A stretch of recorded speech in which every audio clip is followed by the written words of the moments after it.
interesting chapters this time. I mean, they were both very big ones, big Hmm. emotionally. Yeah, yeah, lots of feelings everywhere. Feelings all over the place. Yeah, everybody has them. And um, I love the character development of Annabeth, especially in these two chapters. Um, I mean, I think she could have figured out Cersei a little bit quicker, but that's okay. We can forgive her. She was distracted. Yeah, yeah. Yeah. So we are talking about I think it was 13, 12 and 13 today. I think Um, so. and so where we left off in the book last was that they were on the USS Birmingham and it exploded. And then next chapter picks up. They have no idea what happened to Tyson. Percy has woken up on this raft with just Annabeth now. Hmm. Yeah, and so there's a lot that happens with that piece because we finally get Annabeth saying, "Oh shoot, I judged Tyson too much. I'm sorry." Yeah, Yeah, yeah. and I love that. I love that she's her immediate reaction to that. It was like, "Oh shoot, I made a mistake with him." Hmm. Yeah, really, that whole like Percy waking up was just like this is ridiculous. That the first thing he asks is Tyson okay? And she has to tell him he's probably dead. Yeah. Um, and he like I appreciate her trying to say like maybe he really is alive, and like we as the audience, I know he is alive, Hmm. but to Percy he's dead, and he's like I don't even have he doesn't have like any hope at all that he is somehow alive. Um, Yeah. and they also have no idea where Clarice is, and just the idea that Annabeth found that rowboat, Hmm. made like a sail out of it, and found one Dr. Pepper Yeah. and like a bag of like ambrosia, and that's literally all they have, and they're in the middle of the ocean Yeah. by themselves. And Yeah. that's literally all, and Percy can't even sit up. Like this entire like first chapter he's just laying there because Hmm. he can't even sit up until like right before they get to Cersei's island. And so like this is great. Like um Yeah. and the fact that during this time he's basically like, you know what, like fuck it, why do the gods think I'm something bad? What does that prophecy mean? Like why did Luke talk about that? He's just like I don't even care anymore. Just tell me whatever that means. Yeah, and I love that he points out, I know that Chiron said he wouldn't tell, but you didn't. So tell Yeah. me. Yeah. Tell me something. Like I honestly when she said like I don't know the end of the prophecy, I'm like 50% sure she's lying to him. When she says that, like I'm pretty sure that she does know the entire thing, but she just doesn't want to tell him for obvious reasons. Like of course you don't want to tell him that the end of I the mean, chapter, the end of the yeah. prophecy says he's going to die. And maybe if she doesn't even know necessarily, she might have some idea. Like she at Yeah. least understands that, like, oh, the result of this prophecy is either world shattering or Percy ending. Yeah, and well, either way, like the prophecy before that is just like you're either going to save everyone or be the reason why everything ends. Hmm. And the gods are considering killing you because they're that worried about what you will do in 3 years' time. And there's nothing like specific about what that could even mean. And Hmm. so there's like nothing to tell them about what could even like anything could happen. Like anything could happen in 3 years that Hmm. would lead to Percy doing something. And so it's like how are they even supposed to, you can't even try to like plan for something like that because you don't even know what it could possibly even be that you could do Yeah. that would take them out. And so yeah, that was just I was just like, okay, in the middle of the ocean when you guys are by yourself and you can't go anywhere, do anything, that this is the perfect time for him to be upset about Tyson and then to just be like, you know what, just tell me why the gods hate me so much. Yeah. I also, it broke my heart a little bit when he asked, like, is it possible that the prophecy could be referring to Tyson? Because he was asking that to see, like, oh, is there a possibility that Tyson could be alive because of this prophecy? Um, Yeah. And That's also what I like thought as. and also like a thing of I love Percy so much that he is thinking about the kids of the gods that are considered monsters, like Mhm. that he is still considering them as they could be part of the prophecy because he doesn't consider them less than just because they happen to be born that way.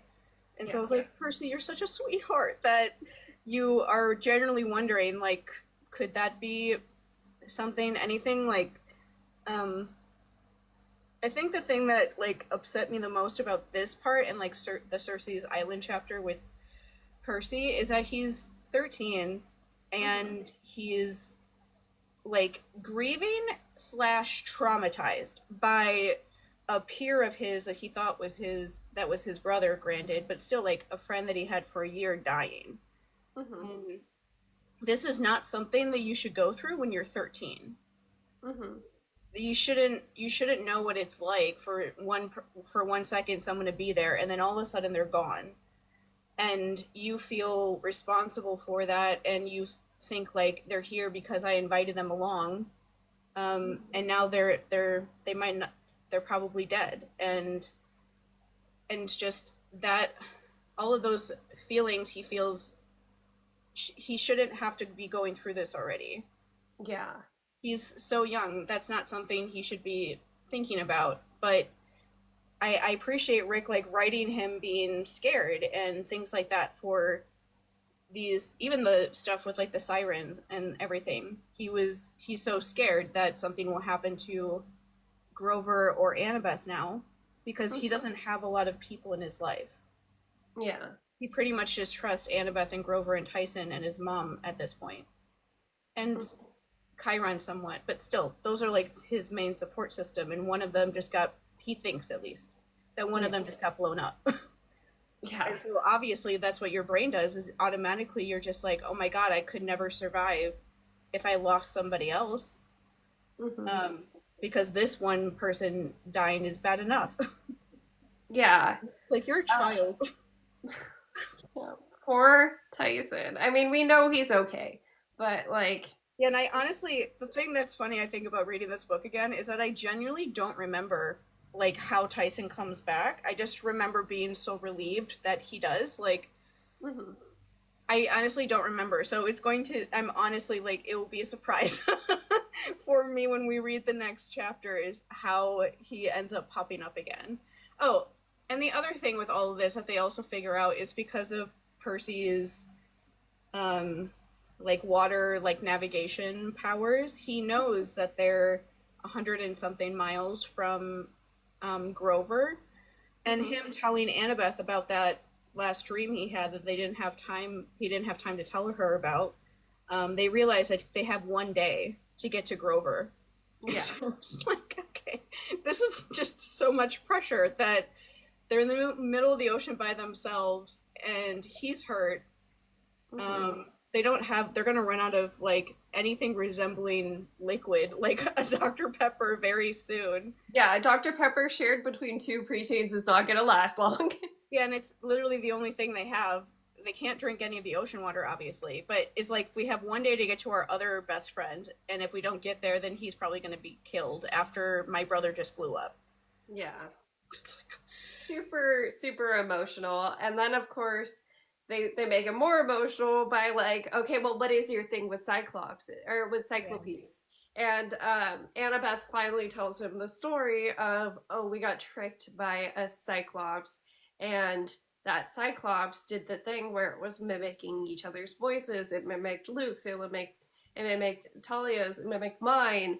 And for me, when the Cyclops had Luke and Talia, it was pretending to be my dad. Like that's intense, and it definitely makes it make more sense why she's been so hesitant towards Tyson.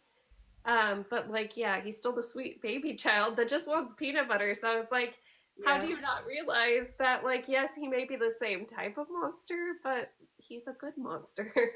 And also, when we get to that story, one thing I think is it's interesting to hear the story now that we have a Now that I remember from the when I read the books the first time that Thalia tells Percy in later books, like, actually, the Cyclops isn't why we didn't get there in time. It was because of Luke and Hmm. him fighting everyone that they ever ran into. That and that's why they were so delayed, and that's why like all of that stuff happened in Brooklyn and all that kind of stuff.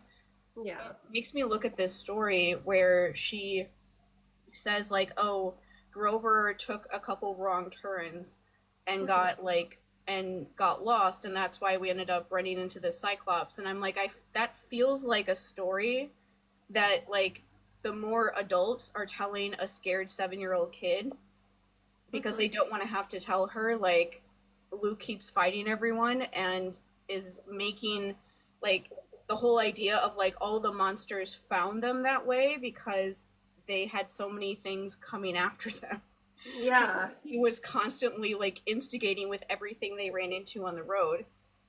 Because like when I think about like when how Percy got to camp, like it was just one monster. Granted, it was the Minotaur, um, Yeah. but it was just one that was coming after him. And so it's this whole idea of like, yeah, but why were there so many of those things even all trying to find you at the same time? Like, yeah, you have like a big three kid with you, but you have that when you're on the road with Percy, and nothing like that has necessarily ever happened.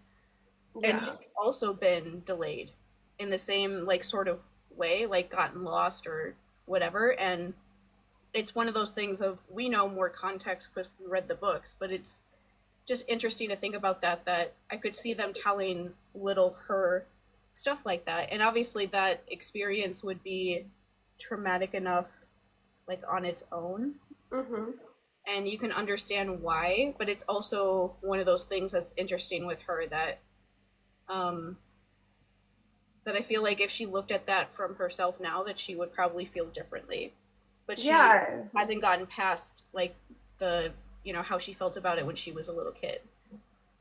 Yeah, she's still very much seeing it through this 6-year-old lens. And, also, like you said, it wasn't the more adult people telling her that it happened a certain way, which would be Luke. It would have been Luke saying, oh, Mm-hmm. yeah, we got delayed because remember Grover made this wrong turn. And then It's remember when we Grover's got fault. lost? Grover got lost. And like Grover is the sweetest sweetheart alive, so he Mhm. would feel responsible because he was supposed to be the protector regardless of what happened. Mhm. And so he would never be like, actually, no, it's his fault. Yeah. um, but it is, but yeah, that's also something to like, it's good to almost like keep that in mind of like, what really happened here. And I hope that in somewhere in like the later books and stuff, she does realize um, that it wasn't quite like what it looked like for her when she was a little kid. The thing about that part that also made me upset for like Percy's sake is that afterwards he's like, "Wow, I wonder if I went through that experience, if I could be like sailing towards another Cyclops and not be scared." Mhm. And I was like, "My sweet child, I need you to understand you do that constantly with Luke. Like Mhm. you did that. You did that already. You like the way that he describes Luke during the first interaction, he describes him as a feeling of evil, that he can Mhm. feel coldness and know where he is on the ship because he can feel the feeling of coldness of evil. And he is so scared of him that he's basically going into panic and is like shaking and can't even think when he's talking to him. He's so afraid of him. Yeah. And he has to, but he still went in there knowing that Luke was going to be in there to try to find out what he was doing. And he's gonna run into him again in this book, and he runs into him a million other times after this. And so it's one of those things of like he doesn't even understand that he does that all the time. He's Mhm. constantly put in that sort of situation. It makes him upset when he sees other people he loves going through it, but like he doesn't think about how he's doing that already. Like, sweetheart. That's a good point. Yeah, I didn't even think of it that way. Oh, Because like that's what you're doing, honey. Like constantly. It's not good when you do it either. When people force you to do it either. That's and at least with him, he's acknowledging how hard that is. Um, yeah. yeah, there's just a lot of like abuse kid things in these chapters with Percy. Like I can't even think about a conversation that would be worse for somebody's psyche that was like beaten by your stepdad growing up than to have a conversation where all these like adult figures are talking about how they want to kill you. Mm-hmm. Um, like legitimately, that's like something that you already feel like that you're somehow damaged or wrong or bad. Um, and that people are going to come after you and do that. And so I'm like, but people really want to do that.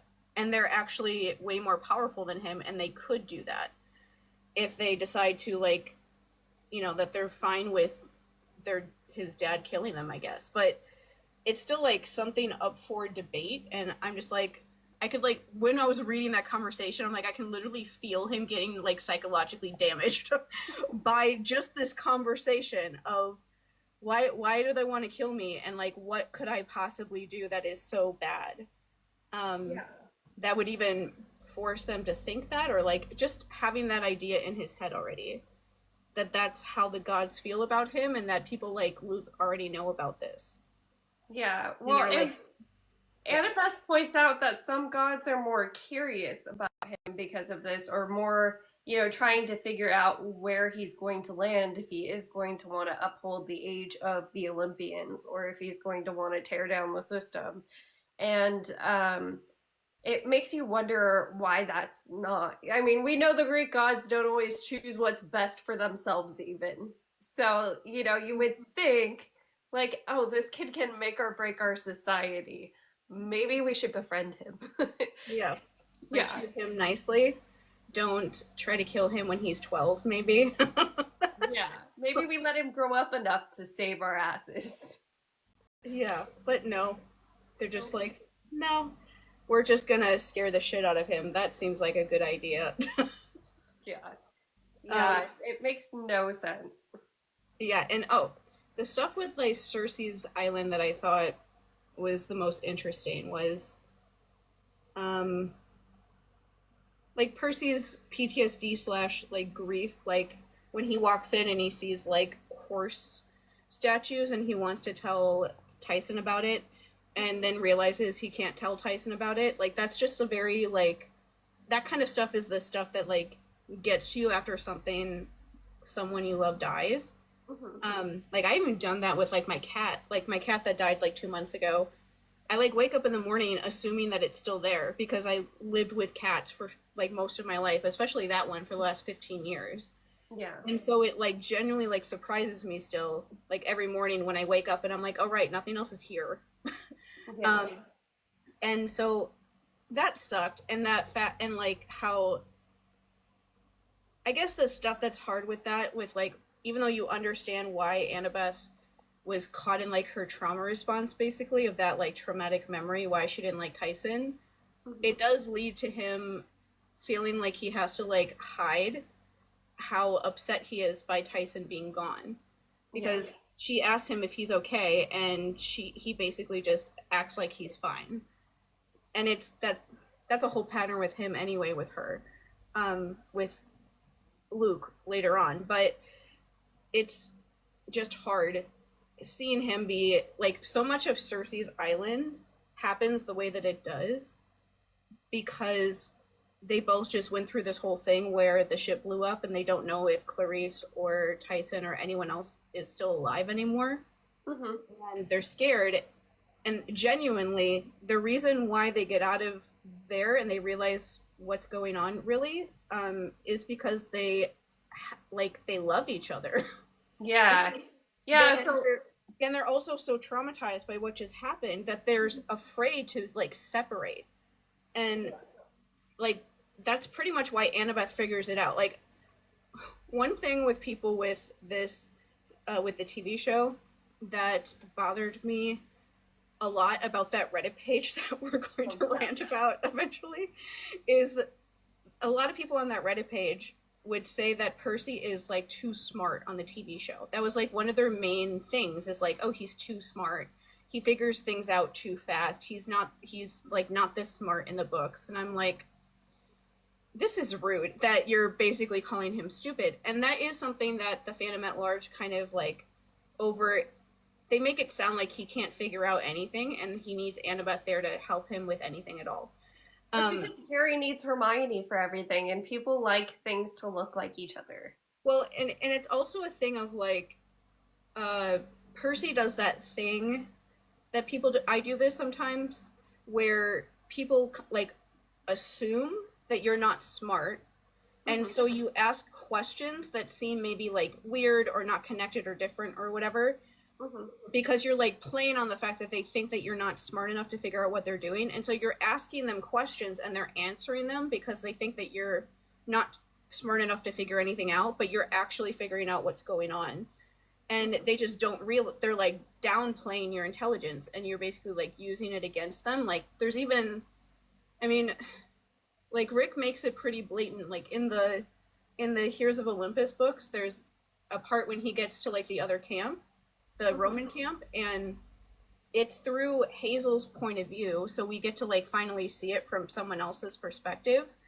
And it's Percy asking whoever the person in charge their questions, and the person is like, "What are you talking about? Like, why are you asking me these weird things?" But then he figures something out, and Hazel comments like, "Oh, he's a lot smarter than he like makes it look like he is." And I'm like, thank you for, but he like had to lay it out like that, like Rick Riordan did, because people almost like take how Percy talks about himself at face value, and that's not accurate. But one thing about this part at Cersei's Island that I liked when it comes to that is that Percy figures it out first.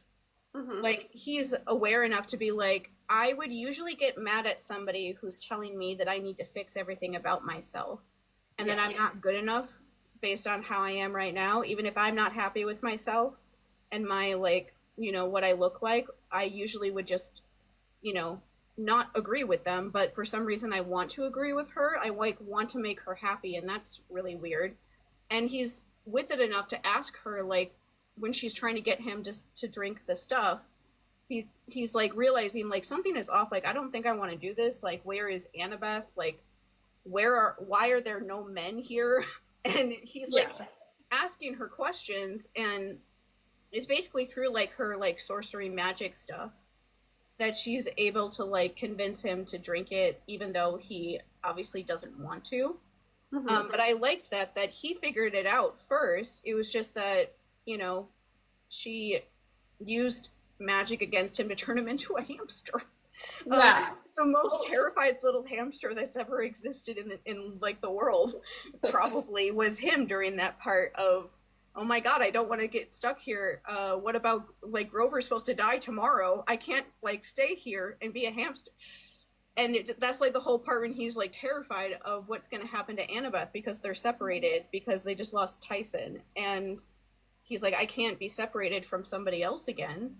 mm-hmm. Um, and I love that Annabeth comes back and she's like, yeah, what is going on here? Like, where is my friend? Who Yeah. like I it is interesting that it takes her that like Percy never figures out that she's like Cersei, but it doesn't. It almost doesn't matter. Who Yeah. like I And I think he figured out enough that she's some sort of not human, you know. Yeah, messing Yeah, with them. to slow down a bit and talk about Cersei.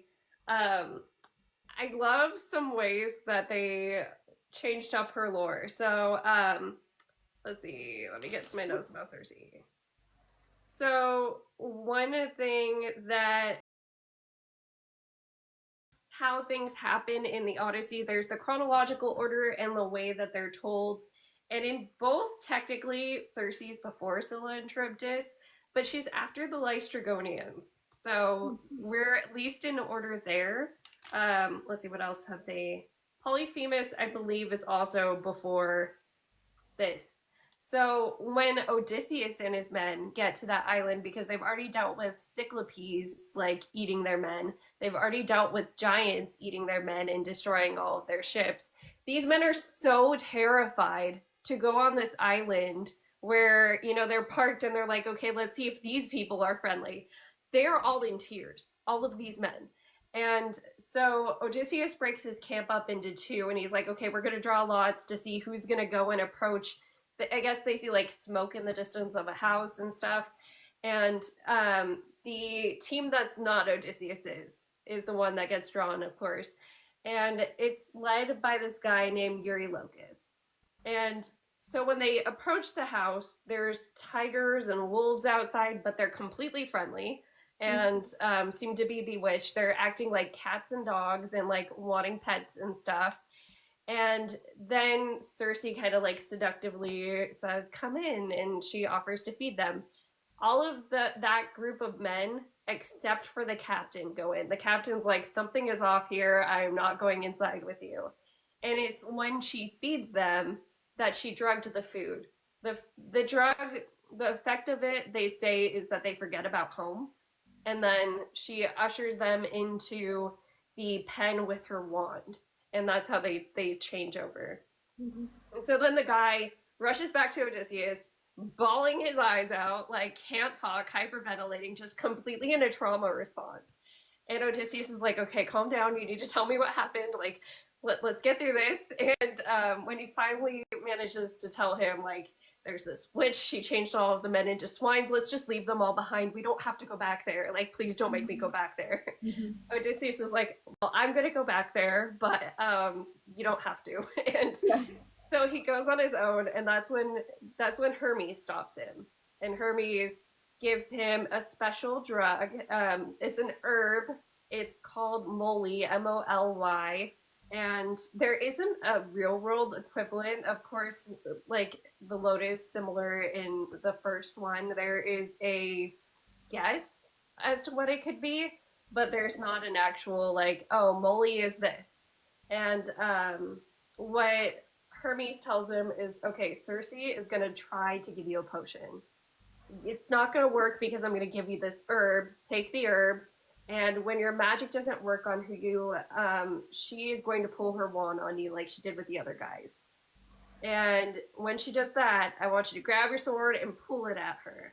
Now, at first, she's going to pull back, but then she's going to get turned on, and I need you to go with it. Like, you need to go with her. But before you do, make her swear she's not going to mess with you or your men anymore. And she'll also change them back for you after that." And so Odysseus follows the instructions. He threatens her. She gets turned on. They go and they lay together. And all of her women, her handmaids, start making up a dinner. They start bathing him. They do all of that afterwards, which I think is where the spa part comes from. Mm-hmm. And while they're sitting down to eat, that's when Odysseus, like, he's sitting there, he's kind of just shell shocked, like, not really doing anything. And she's like, "Why aren't you eating?" And he says, "Because I can see my men in the pen right over there as pigs. Can you please change them back?" And so she does. And then she gives him instructions on the rest of her journey. The other kind of, we have two mythologies being played with in Sea of Monsters. The other one is Jason and the Argonauts. She is Medea's aunt, and Medea is the maiden helper on that voyage, if you remember. Mm-hmm. So they meet up with her after they killed Medea's brother. And the reason that they meet up with her is because they are trying to dodge the wrath of the Furies because they killed her brother. That's a blood tie. Like that's when the Furies start chasing you. And Yeah. so they come to her in supplication. She helps ritually cleanse them, but she's like, "Girly, like, no, you messed up, and your dad's probably gonna want revenge." Um, so I think like one thing from the Medea and Jason part though that Rick incorporated was that Medea doesn't speak to her in Greek. She speaks to her in they say her Colchian tongue. So because Medea is from a place called Colchis. Mm-hmm. So that's one thing. But the other thing is we get a little bit more of a physical description there because we find out from Jason and the Argonauts that people who are related to Helios have golden eyes. And so she recognizes that this is her kinswoman when Medea looks up and is like, "Oh, yeah, you're my niece." And so the physical descriptions we get of Cersei in both of these myths, she has blonde hair, golden eyes, and her hair is braided. They use the braided a lot, which I think is why they also had Annabeth have braided hair in the spa. Mm-hmm. And they don't really give her a motive for doing the whole changing men into swine. I mean, the motive is a little bit clear on its own. Is that like men are pigs, and Mhm. she's making a statement about the nature of men, especially when it comes to a pretty woman. But it's not explicit like that, and there was never an instance where you're like, "That's why she is the way she is." I kind of like that they don't explain it, that they just kind of leave it up to anyone to decide what they want it to be Mm-hmm. or why they think she feels that way. Um, Her being described as a white woman with blonde hair is really interesting to think about with Annabeth being Mm-hmm. played by Leah this time. And because when I was reading the part where they're first talking and Cersei is like, "Oh, your hair looks horrible." And I'm like, Oh yeah, "Oh, yeah, that's not going to come off the same. oh my gosh."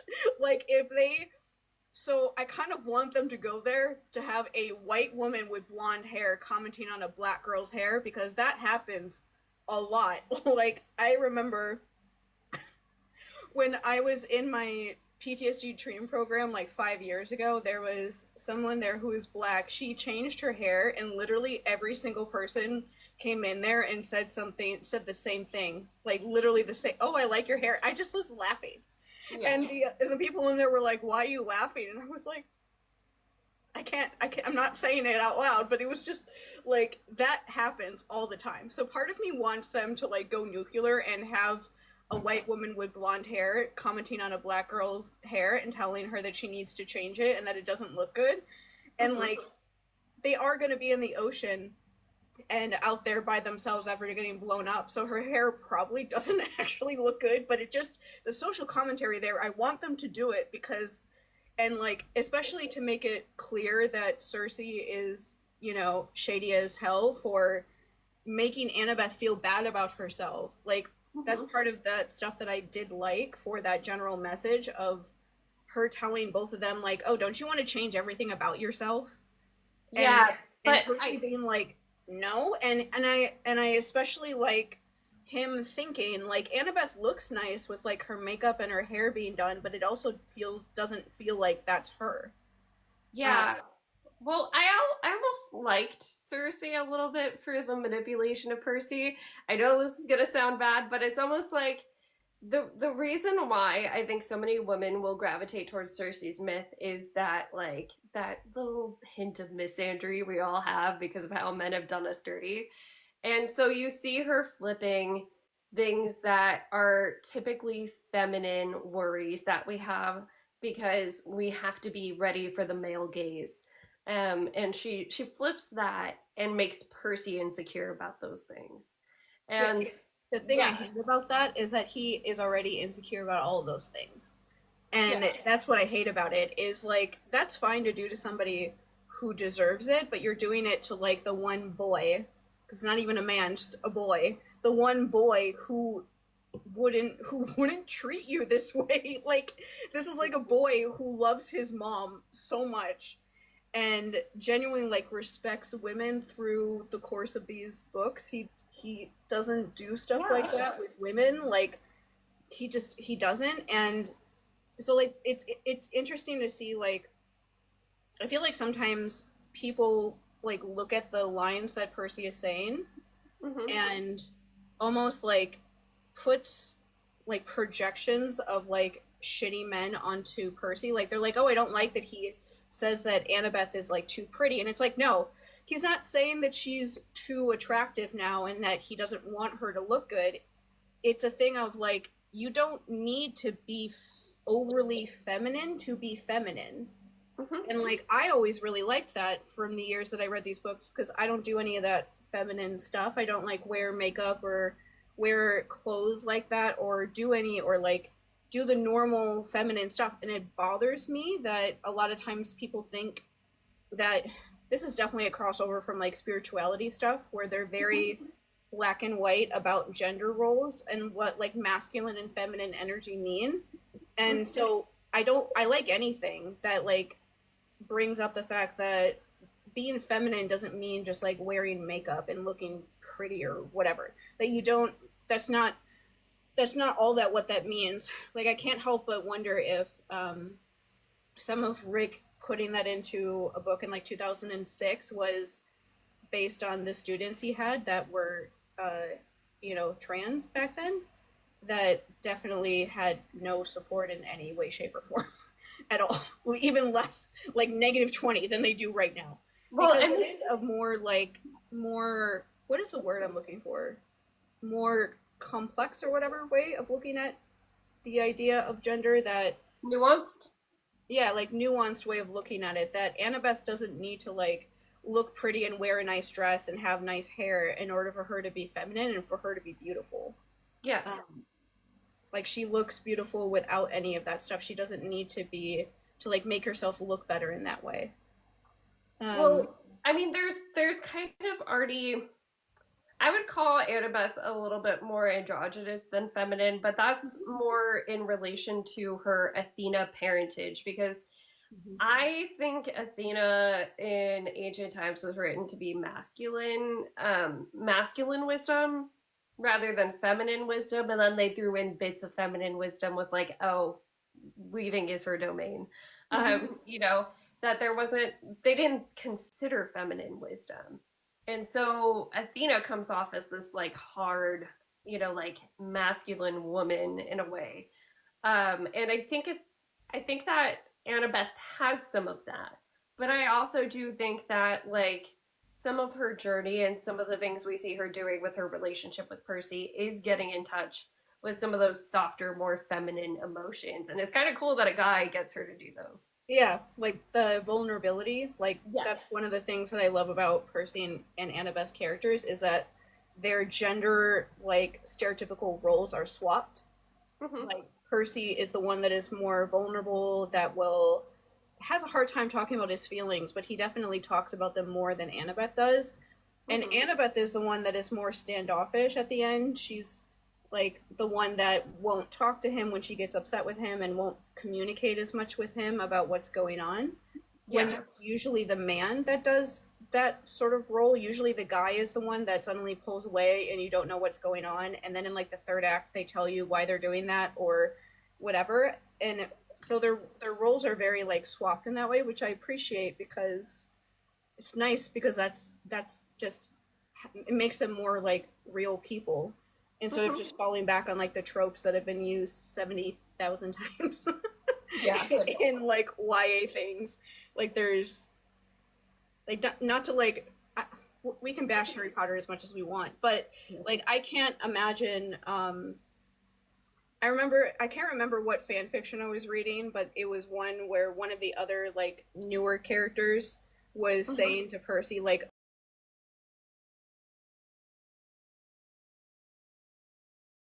he's like, I don't allow Annabeth to do a single fucking thing.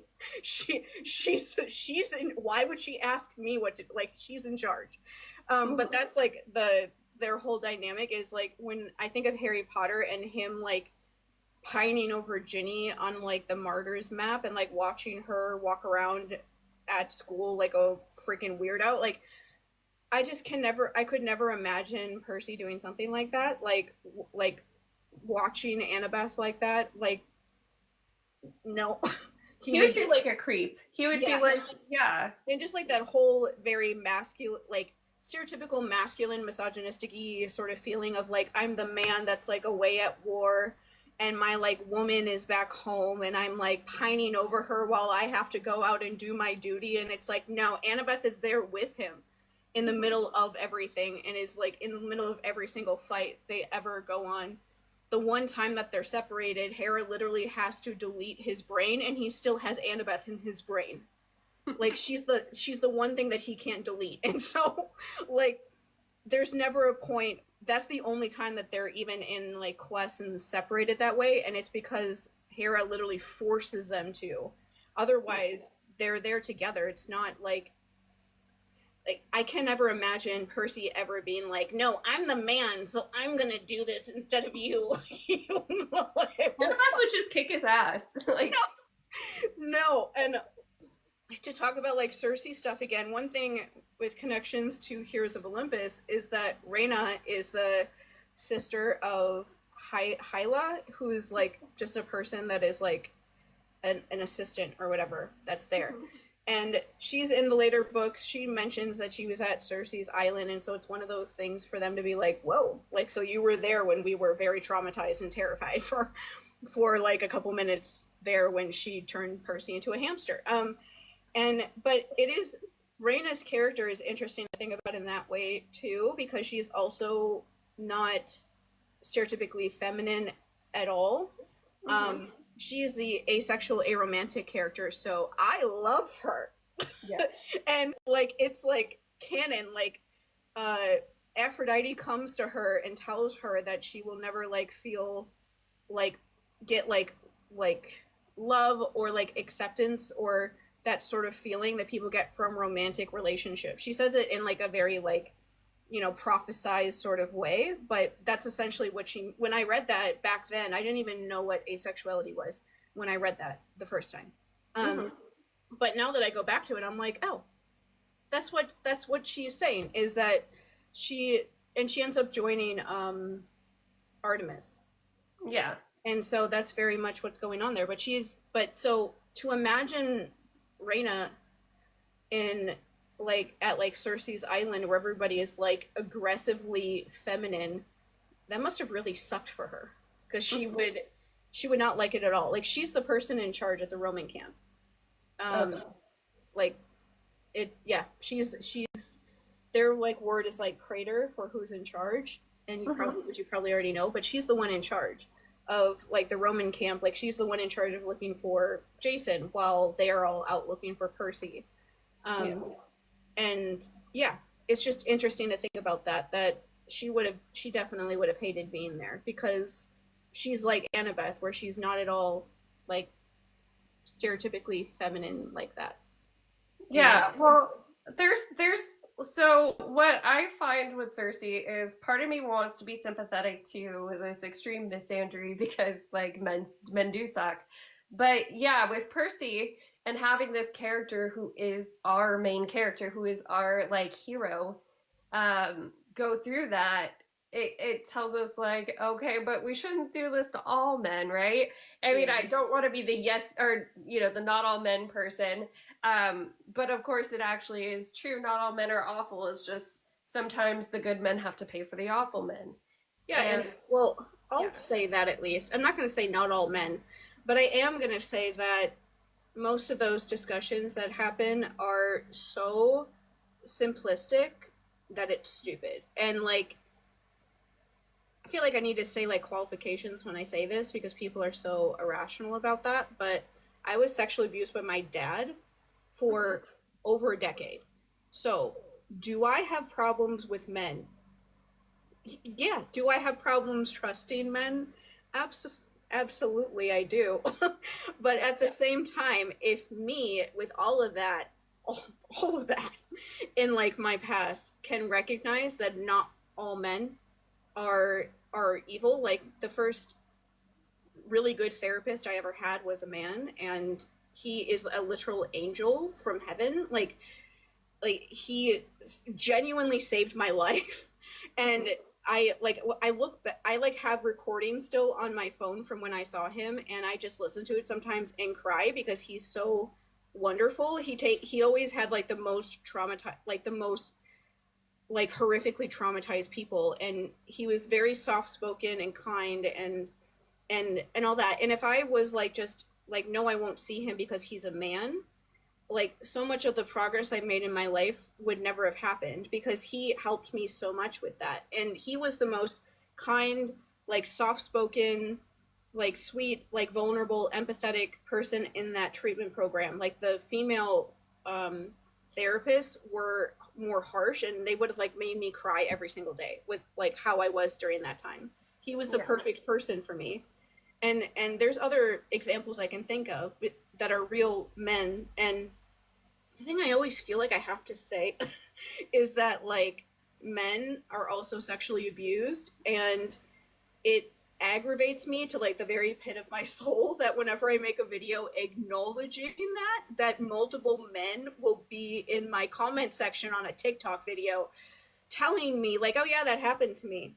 And it's because nobody ever talks about that. And so they like they're telling me, a total stranger, about it because I'm actually acknowledging that this happens.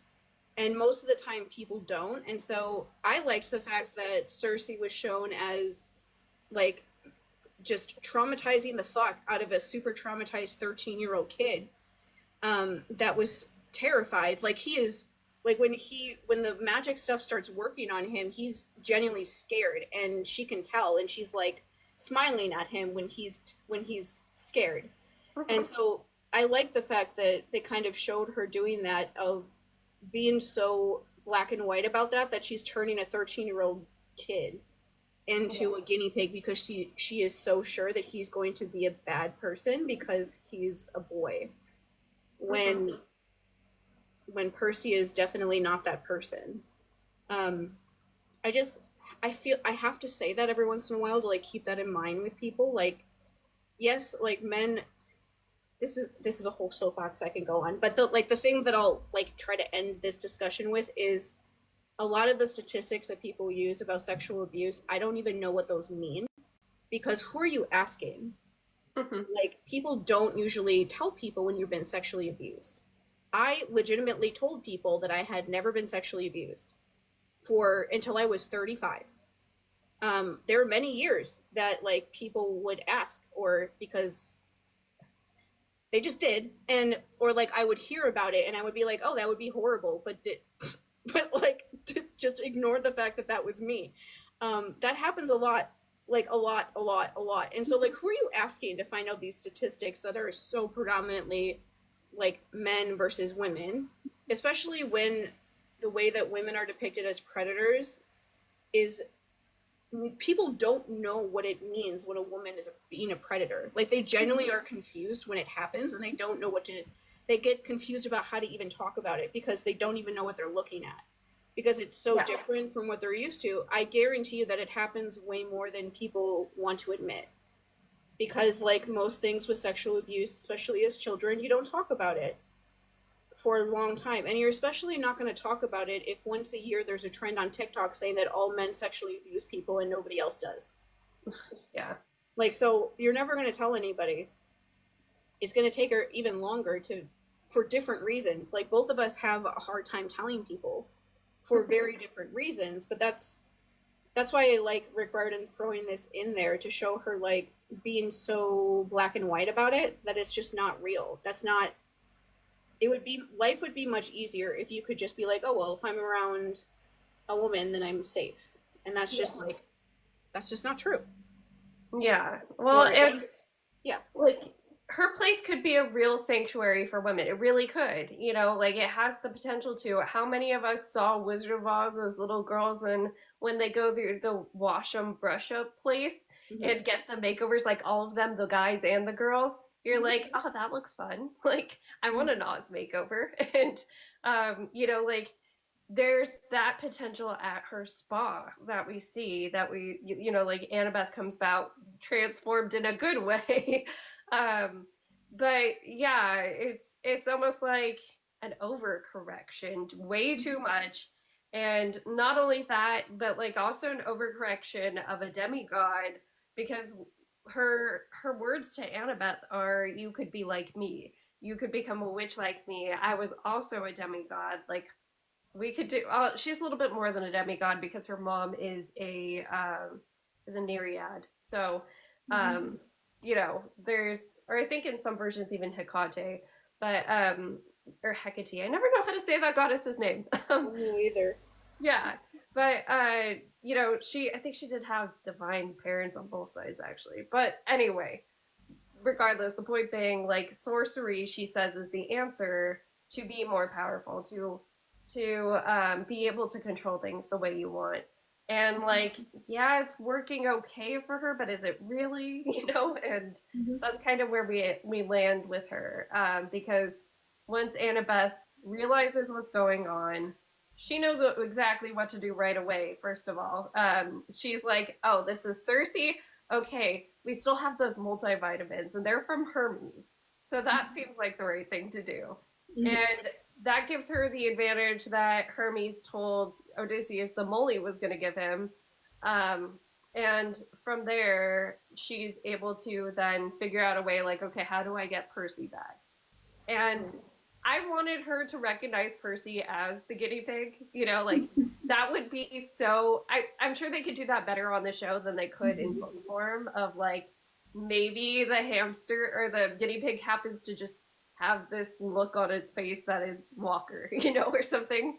Mhm. Um, I love one thing with this show that is, I know I said this before when we were talking about it before we even started reading this book again, but this is like the one thing that I I'm like, I wonder how they're gonna write this, because it is hard that you have to have like your two youngest actors that mhm. are at the age where looking a certain way is like harder because you're in the middle of puberty, and you have to have both of them go through acting out people telling them basically that they're ugly Yeah. and that they would look better if they looked a different way. And I'm like, oh god, like how I always just think like I hope that they figure out how to do that without it being that harsh for Yeah. them as like actors, because they have to do it. Like Percy has to look at a version of him that has everything together that is not him, um, because it's just part of the plot. Like they have to do that. Um, and Mhm. so that's like the one thing from Cersei's Island that I wonder, like, I know that they're going to figure out how to do it without it being that bad, because this production actually cares about how their child actors feel and all Yeah. that kind of stuff, which is a nice change for Hollywood. So they're not going to make it, too hard on purpose. Mhm. This is a sidebar, but I remembered it and I wanted to put it in. Every like the last couple weeks, I've seen videos by I think Gen Z probably. Like I don't think they're young enough to be Gen Alpha kids, but they're talking about like, oh, TV shows used to have like 20 some episodes a season, and now every season is only like 8, and there's like a year between every season, and they could do all these episodes before. Why aren't they doing that anymore? They should go back to doing that. And I just want to be here as the old person um, to say that the reason why that's like that is because they were working people to death. uh, uh, when you if you go back in time and like find old articles about the Friends actors, especially, it used to Mhm. be a big thing to transition from a TV actor into a movie actor, and it's because when they did that many episodes, they would be filming their TV show for 9 months out of the year. It Mhm. would be from like March to, or I think it started in like July and it would end in like March. Yeah. And so it only left them like 3 or so months and to film something else. And especially if you were like a regular character where you couldn't like film a movie at the same time that you were doing a TV show, it was just impossible to do. And so that's why transitioning to movies was such a big deal, because they could only do like one movie a year because they literally didn't have the time to do it. And like the writers and directors and all these people were like, that's exhausting to Mhm. do 22 episodes in a season. That's ridiculous. And like especially if you imagine, like, I guess the reason why I wanted to talk about it is to bring up the Quiet on Set documentary. Like if people want to know why the abuses on those sets happened, it's because of that. It's because they were doing so many episodes in a season that like people just like kind of let things slide that they normally wouldn't have if people took the time to like notice what was going on. That part of the reason why those predatory people were able to do that to all those kids is because they were constantly on set all the time. Like if season 1 of Percy Jackson took 10 months to film and season 2 is going to take 6 months to film and it's 8 episodes, Mhm. I don't want to think about like how many hours those kids were on set when they were filming 22 episodes a season. Yeah. Oh There's my probably god. a lot. That's so much. But yeah, that's why, because they were literally like burning people out from acting and being in Hollywood at all because of how much they were forcing them to work. It's actually a good thing that seasons are shorter. The episodes are generally better. They're made better. They take the time to make them better. And Mhm. people who are in the industry are actually like mostly enjoying the work that they're doing. Yeah. There are still like shitty sets sometimes, but that's why that changed, and that's actually a good thing that they had to stop doing that because they were working their actors to death. Like, just an example, like Walker filmed a movie after they stopped filming Percy Jackson season 1, but before the strike happened in like June. Like, he had time. He could star in a TV show and then go do a movie. Like, he can do both. They don't have to pick and choose. The actors can do movies along with this show, which, if they did this show, you know, 10 or 20 years ago, they wouldn't have been able to do that. Yeah. So there is that. Just like, I feel weird having to explain that because it means that I'm old, but I am old. So but that's why that's changed. It's honestly better for everyone involved that it's different. Yeah, sometimes we didn't get the best storylines because of it. Sometimes our series ended up going from really good to really bad to really good again, and we never knew which one we were going to get. Yeah, and like you can tell when you watch those seasons of those old shows that some episodes are just like weird and strange because they're you can just tell they're just tired. Hmm. Like, I would be exhausted having to try to come up with a story for that many episodes in one season and then have to and some of the seasons would be like 25 episodes. Like, I know, like, one show that people talk about that with a lot is the show Lost. I was just thinking of That Lost. Yeah, like Lost had a couple seasons that were like 25 or 27 episodes, which is absolutely insane. If Lost was a TV show now, it would be so much better Hmm. because they would have like cut out a lot of like the excess stuff that confused people that they had to do because they had to make a certain amount of episodes a season. Yeah. It would be so much better if they did a show like that now, or if they somehow could have waited to do that show until now. It would have been a lot of the weird stuff that people don't like about it wouldn't have been there. Well, Um, they were doing one season through an acting strike, from my understanding. Like, I don't know yeah, if they had a lower number of writers or yeah. if 2007. yeah. If when you're watching old shows like that, 2007 is the year that the first writer strike happened, and those it's so funny because either the seasons were shorter or that all of a sudden the episodes were like really really bad because they were using scabs to like Yeah. write and direct and stuff. Yeah, with Lost, it's that a few episodes got weird. And you're just like, okay, I don't understand this storyline. What are we doing here? Yeah.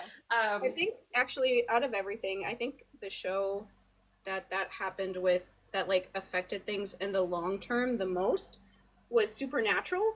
mhm, Um, because they were on season 3 when the writer strike happened, and season 3 is the season when you know that Dean is going to die at the end of the season, the whole season, and it's about like Sam finding that out and then trying to figure out a way to get him out of it. And the way that it happened on the show is they just did a shortened season. That season is like 16 episodes instead of like 22 or whatever they would usually do. And the finale of it is Dean actually dies. Like, he dies and goes to hell. Like, he's like the whole thing, the whole storyline was. And I actually, even though that was horrible, I actually liked that at the time, that mhm. they, because you assumed the whole season that he was somehow going to get out of it. And so I liked the fact that he didn't get out of it and he actually had to go there, and they instead had to figure out a way to get him out of there. Mhm. It just showed, like, I liked the idea of them having like consequences for things that way.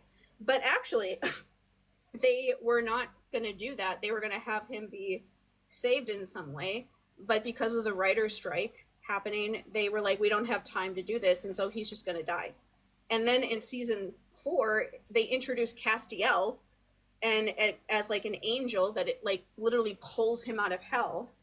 And so if the writer strike hadn't happened, Castiel hadn't wouldn't be a character on Supernatural, and like 98% of the people who watch Supernatural wouldn't have watched it because he was everybody's favorite character for from like that season on, pretty much. And he Okay. would most people who watched it past season 5 watched it because they liked him. And so, like, it's wild to think about how different that show would have been. Like, I like to believe it would have maybe ended in season 5 like it should have. That's when I stopped watching it. But instead of, going on for 10 more years, I still can't believe that. I like generally don't even want to know what their plot lines were like because I just don't. I don't want to know. to All go right. back to go back to Percy Jackson stuff. Yeah.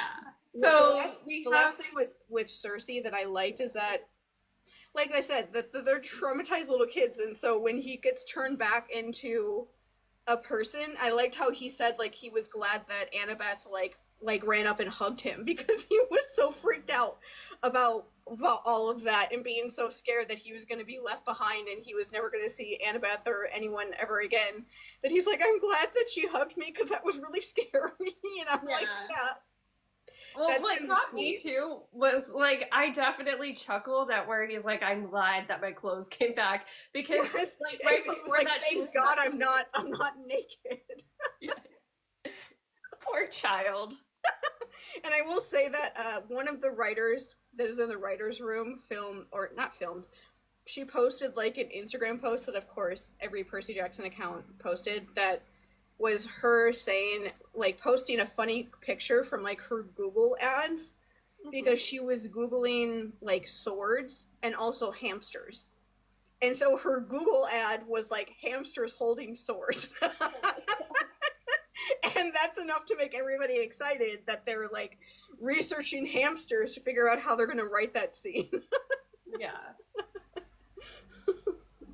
Oh my gosh, yeah. So something kind of funny that has nothing to do with like the Rick Riordan book. I've been listening to audiobooks of it when I don't want, like when I'm crocheting, so I don't have to hold a book. Mm-hmm. And the person who I found that's reading it as an audiobook, it's like they left a blank space so they could insert the guinea pig sounds, but then they never did. And so it's like, there's a squeak that's supposed to go there, but it's not when Chu got into the room. And Mm-hmm. it's just like, and all I could let out was, and then there's no sound. I don't even remember. It was a while before I even read audiobooks. I definitely was not listening. But anyway, so they break out, they figure it out. Annabeth frees all of the men because she can't figure out which one is Percy, so she just dumps the whole multivitamin thing in. Mm-hmm. And we find out that Blackbeard is an Aries child. Of course. Yeah. I don't know anything about pirates to know anything about him. I just thought it was hilarious that it's like, oh yeah, this pirate you've probably at least heard of Mm-hmm. is a demigod. Mm-hmm. And I Yeah. also like that they end up stealing his ship. Yes. Okay. So I love that choice because I mean, it gives me Moana vibes almost thinking about it, like how she talks about the sea calling to her and Mm-hmm. these instinctual things of she almost knows how to sail through instinct. Mm-hmm. And I could definitely see how that'd be easier on a more traditional ship where you're relying on wind, you're relying on star power, and you're relying on the waves. Like, that was a cool way to do it. I love that, like, the pirates went off to chase Cersei, and they're just like, let's take that ship. Yeah, I liked how there's like a submarine in all these more modern ships, but they end up taking the oldest one because that's the one where he can just like connect to it because there's no technology. Yeah. And it was cool picturing what that will look like on the show of him like just having it be run by his brain and not Yes. having to actually do anything.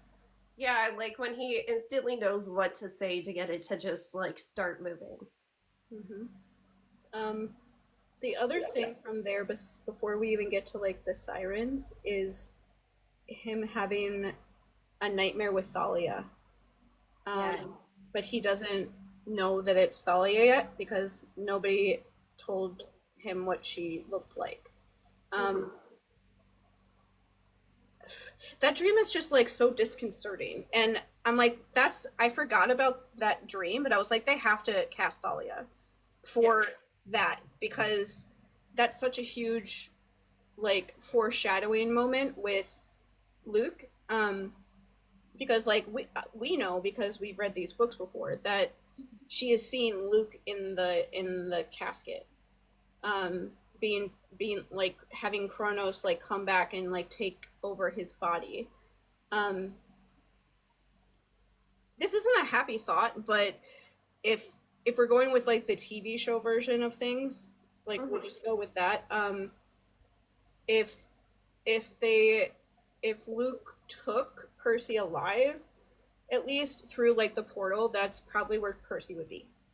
Yeah, that's what they wanted. Yeah, that's what Luke wanted, was to shove him in that casket and then have him, and for however long he would be in there.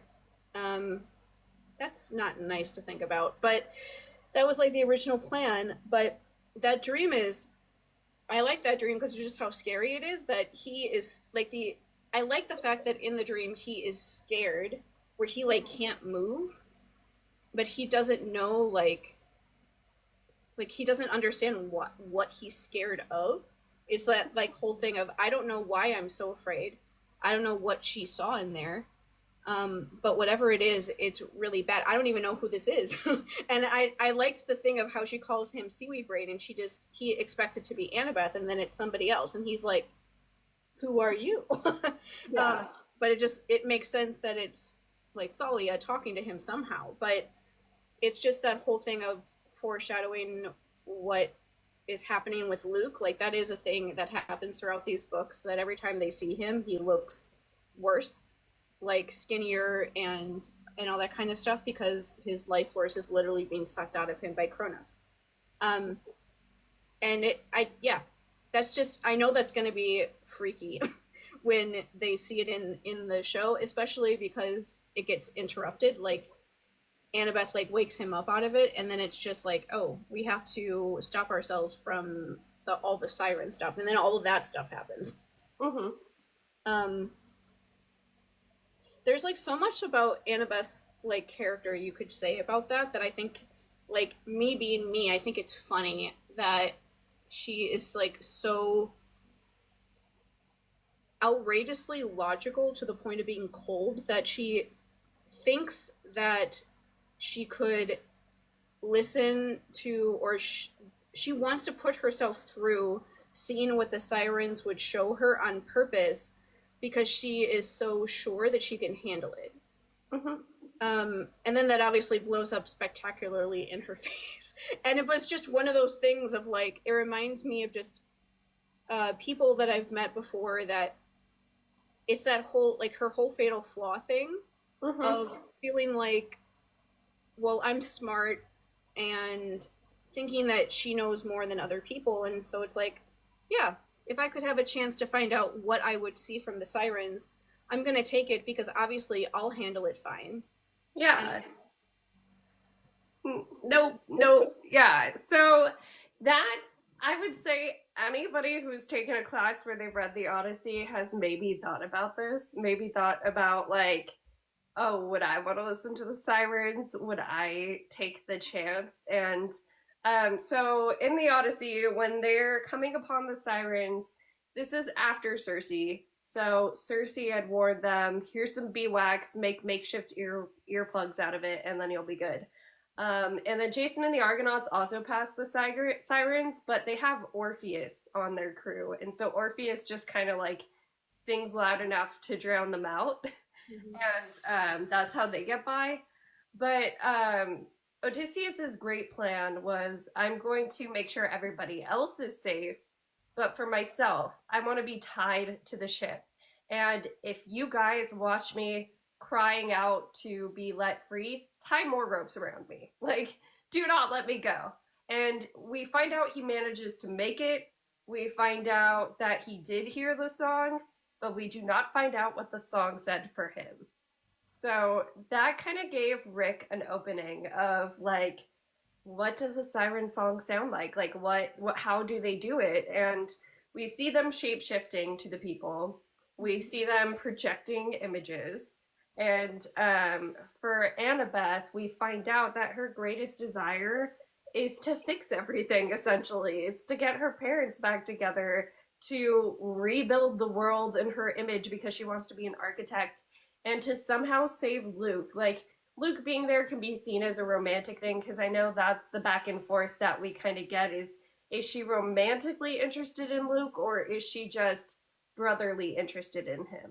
Mm-hmm. And I happen to think this is an instance where it looks romantic, but it's not. This is her thinking, I just want him back. Like, I want to fix this situation, and maybe I could do it in a way that the Olympians weren't able to, and all of our friends that know about this were not able to.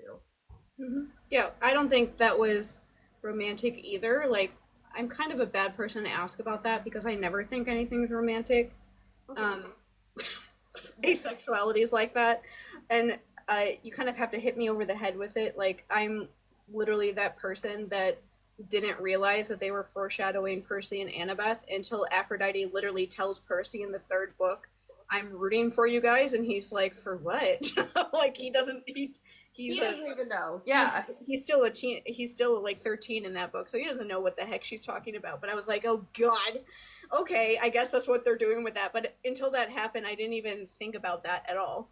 Um, but I also don't think that it's that. I think that if she knew that Thalia was going to come back or could be saved, she would also see Thalia there Mm-hmm. as like her like found family basically, and the whole idea that she can the believe that she can somehow, if she just talked to those people or something, that she could somehow fix everything.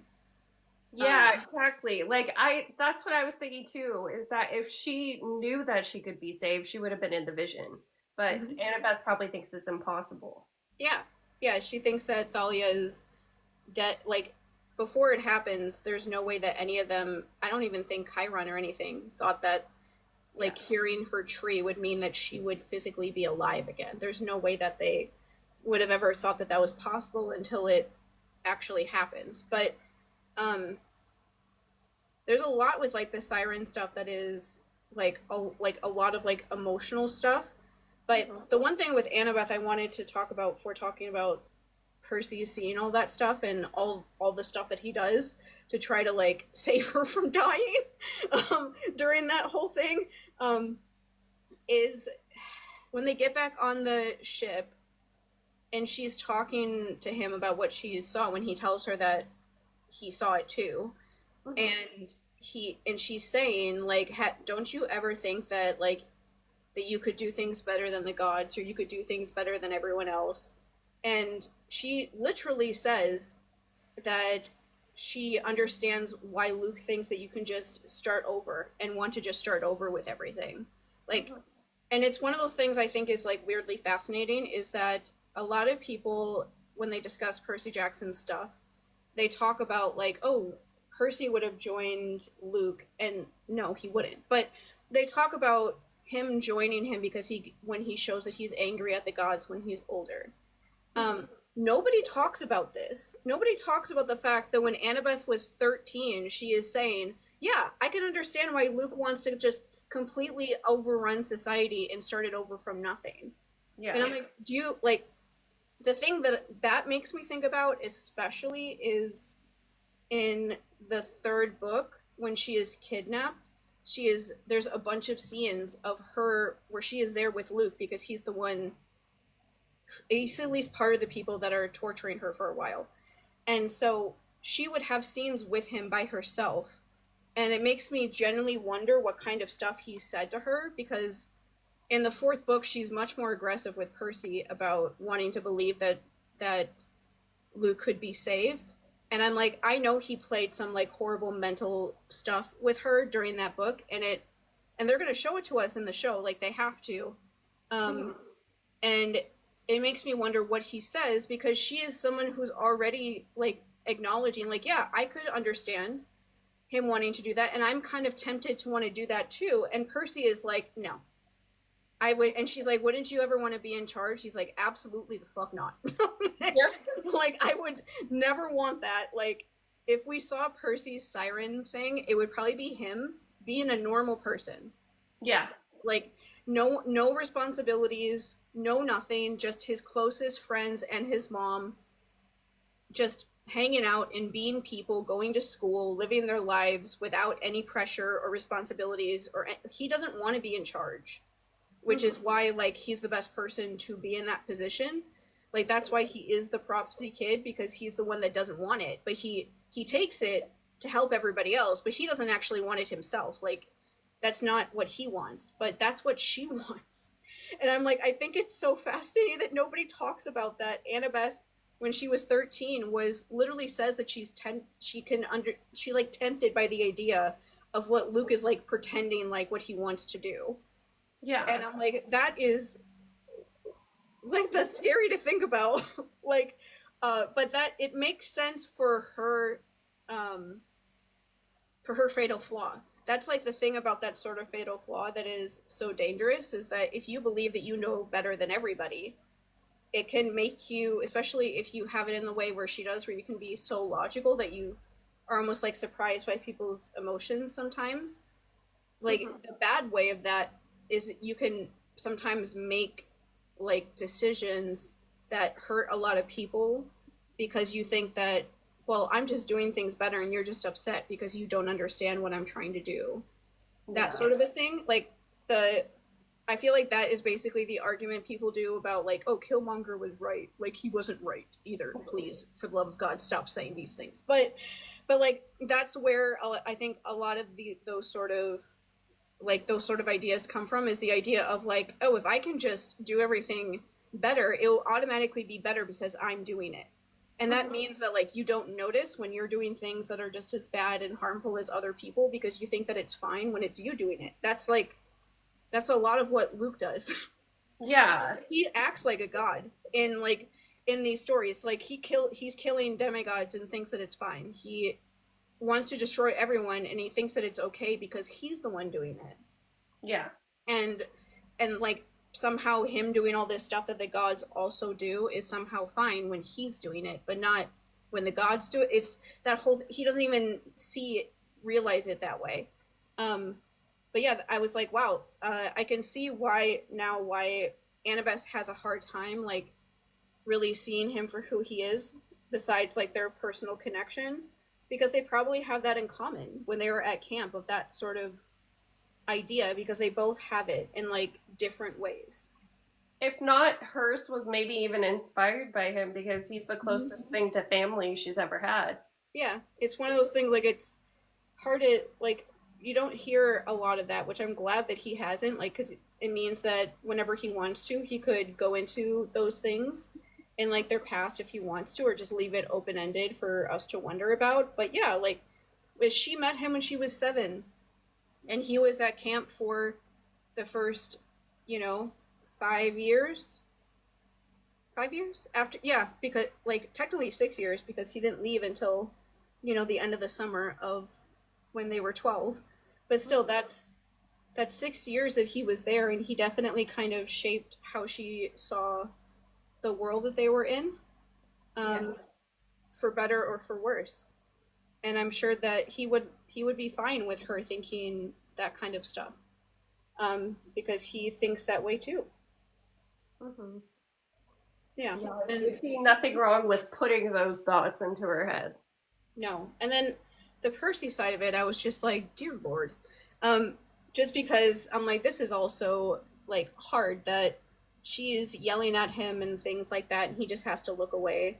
And how hard it would be to watch like your best friend yelling at you like that, even if you know that they're not really upset with you. That's still hard to hear like them saying like, "Don't you care about me?" and things like that while they're crying and things, and only for him to look away because he can't handle it. And then she like jumps off the freaking boat, and he has to go like chase that. I'm wondering how that will be on the show, because it's such a like she keeps trying to go back, and it's a whole like long sequence of him finally getting to her and then pulling her underwater and then seeing if it's still working and not and like going back and forth for a little while Mm-hmm. before they get deep enough in the water, um, that he can get her away from their spell and she can like wake up.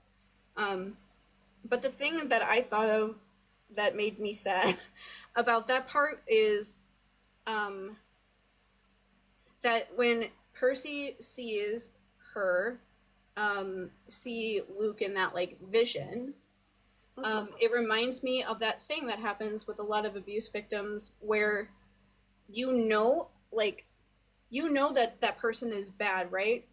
But Yeah. you almost like don't want to tell other people because you know that you are going to ruin how they see that person. That's honestly the worst. It's the worst thing ever to to know that you have to go and meet up with someone and then tell them something that like forever changes how they see this person that they love and also how they see you. I did it so many times. I did it like I think 6 or 7 times, and every time I felt like I was gonna die because it was horrible. And I just by this point I'm like I don't even want like with my whole thing with my uncle dying, like I never told him what happened because by that point I was like I'm so tired of doing this. I don't want to do this again. Yeah. Um, but it was that feeling of, and it's also a thing for me when I saw that I was like it's interesting because people talk about the siren scene with like foreshadowing like Percy and Annabeth like romance stuff, but I was like this is just really sad to me. Like it doesn't feel like it's foreshadowing like anything romantic. Like yeah, it's him being there for her when she's crying and losing it at the end when she finally like wakes up from the Mhm. spell and everything, which is always nice to like see them comforting each other like that. Like they've already been through. One thing I like about this book is that like he says when he's upset with her about Tyson that like I can't stay that mad at her because she's Annabeth, like she saved my life so many times. I'm not going to be that upset with her. They already have like such a good bond like that, and it's nice to see characters with relationships like that that like build as time goes on because it doesn't happen very often in YA stories. They tend to just kind of throw shit together really quickly. And so it's nice to see something like this that's like planned out well. But this felt to me more like sad that he was seeing that, realizing like I can never talk to her about this Mhm. because if I do talk to her about this, I'm ruining this like hope that she has for the future. And that's just like a really hard position to be in, and I've been in that position before. And so I know how hard it is. Like, oh my gosh, like um this is like a personal thing, but when I told like my mom and my sister, I told my mom first, and my mom basically forced me to tell my sister. So like she wanted my sister to know, and I was afraid that she was going to tell her without me being the one to do it. And Yeah. so I was rushed to do it, and I just did it when I didn't want to. And I probably would have taken me like months longer for me to actually tell her because that's so hard to like ruin somebody's outlook on somebody that you know that they love, and it absolutely went as bad as humanly possible. To Mhm. the point that we don't even talk about my dad. Like I still talk to my sister, but we like don't we sometimes mention memories with him, but it we don't actually talk about him at all because I like will not do it after how bad they went all these other times. Yeah. And so when I saw that, I was like, yeah, that's what Percy's feeling in that moment of like she is imagining saving the person that I know is never going to come back and is the personification of evil and Yeah. is like the person that I am scared of the most. And so that means that whatever happens with him going forward, I can't really talk to her about it. And because how are we going to talk about it? I don't want to be the one to ruin this like hope she has for the future being destroyed. And Yeah. so it's like I'm just going to have to like keep those things with Luke to myself because I can't talk about it with her. And yeah, that's how that goes. In like future books, he can't talk about it with her. And it's the main reason why like people talk about in the future books like Rachel being why they don't get together or whatever, but that's why. That's the main reason why they don't. Like them being afraid that Percy's going to die, but also most of it is because Luke is always standing in the middle of them, and it just shows how manipulative he is. Mhm. That he's not even there. He's not even physically there anymore, and he is still like, and Annabeth is still being a little flying monkey for him, and is like wanting to defend him to the point that it is like affecting her friendship with her best friend. And Luke doesn't know that she's doing that. He absolutely does not care. And also doesn't actually follow through with anything. Like she tries to defend him so bad, and every time she does, he does the opposite.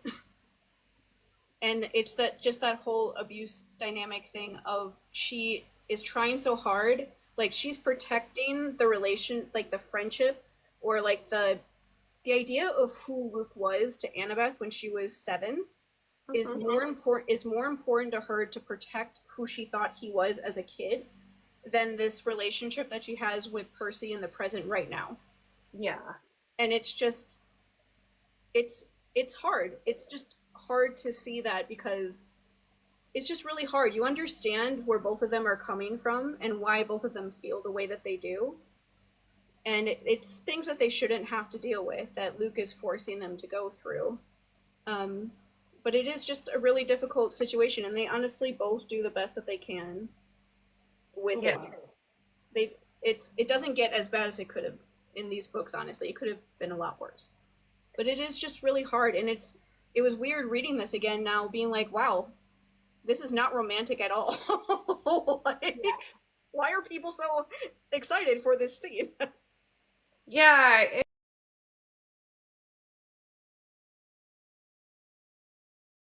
Like,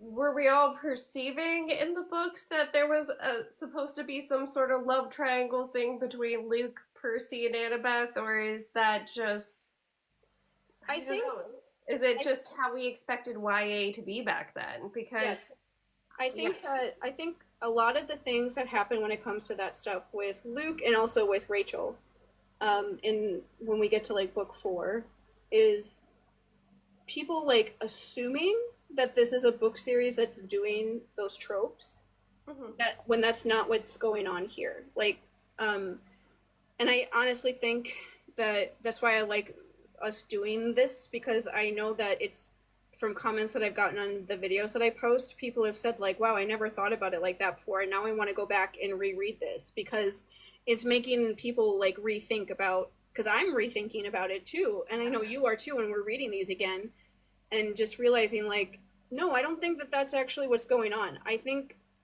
this is like something that I know asexual people like me notice, but a lot of people just assume that something is like romantic as like the default a lot of the time.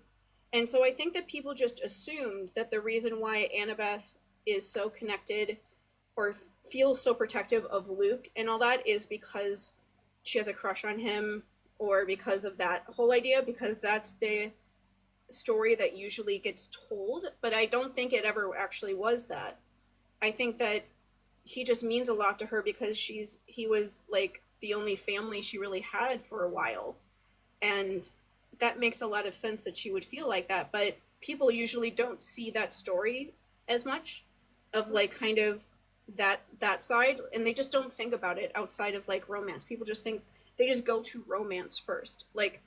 Um like a lot of people try to turn Percy into like a protagonist on One Tree Hill when it comes to Rachel.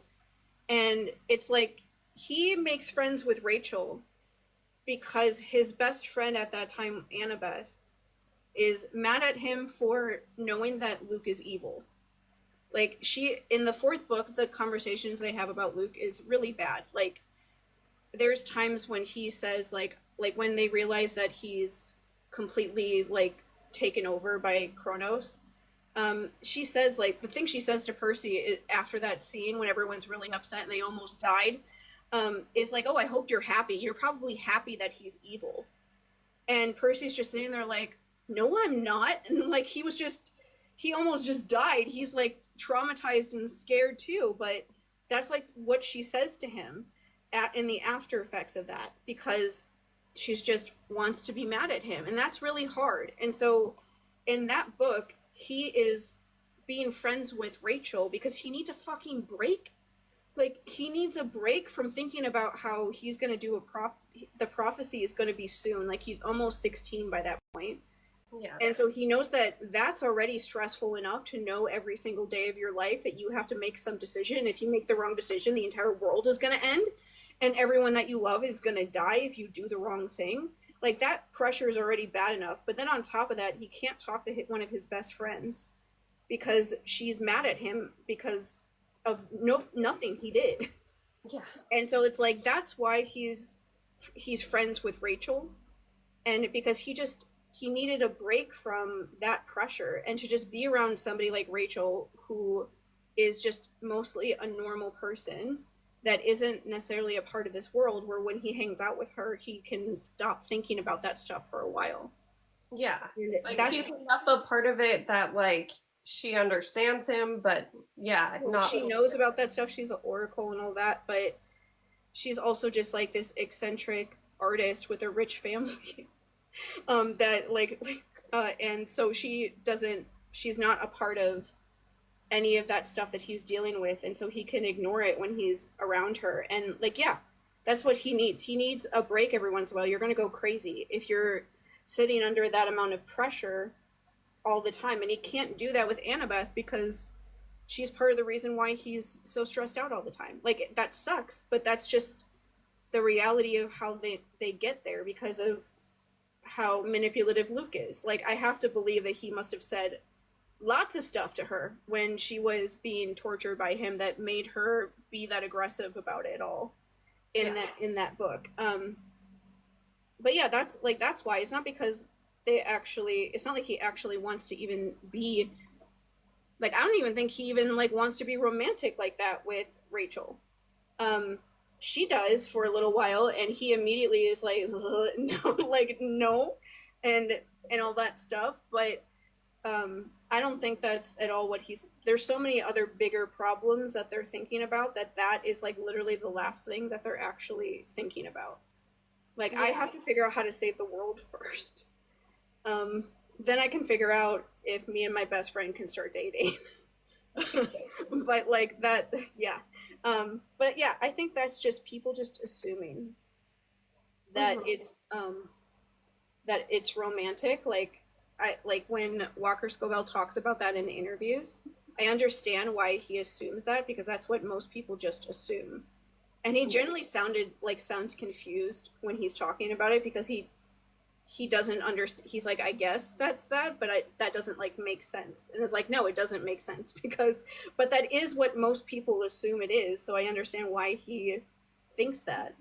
But I don't think it was ever romantic. I think Luke pulled the whole "Did you ever really love me?" out of his ass, as to try to just win Yeah. over Percy. That's all that was. I don't think he actually. I think he just wanted Annabeth to like him more than she liked Percy, and that's not going to happen. But I think that's what that was him wanting her to like him more. And so Yeah. he knows he's a conventionally attractive older guy, and he's already grooming multiple other people, so might as well just like add on, like, aggressively grooming Annabeth some more. Well, yeah, some more because he has been for her Yes, whole life. yes, just adding on, like, I guess that's one thing I'll mention too, is that grooming is not just romantic. Hmm. It's other relationships can be grooming. Most people only think about it in the romantic context, but Yeah. you can be groomed in lots. Your friends can groom you, your boss can groom you. It's not something that only happens in a romantic situation, which is Yeah, good. it's something boomers used to say a lot is like, oh, getting groomed for a management position or something like that. And it kind of lost that meaning because of the internet, I think. But Mm-hmm. Mm-hmm. yeah, so to get us back to the siren song though, yeah, with Annabeth's need to go see it, I understand it because, like as I said, if you've taken the Odyssey in a class, you've had a teacher ask you, you're like, well, shit, what is my heart's desire? Because I happen to be a person where I wouldn't know that off of the top of my head. Superficial stuff comes to mind first, like, oh, I want everybody in my life to be taken care of first, or I want all of these other people to be happy. And it would take a lot to really dig into there for me and be like, okay, but what about you? Like after the sirens, I think where we leave off is that they know they're at the island that Grover's at. And so that's setting us up. Next time, we're going to get to talk about Grover again. And Oh, yeah, about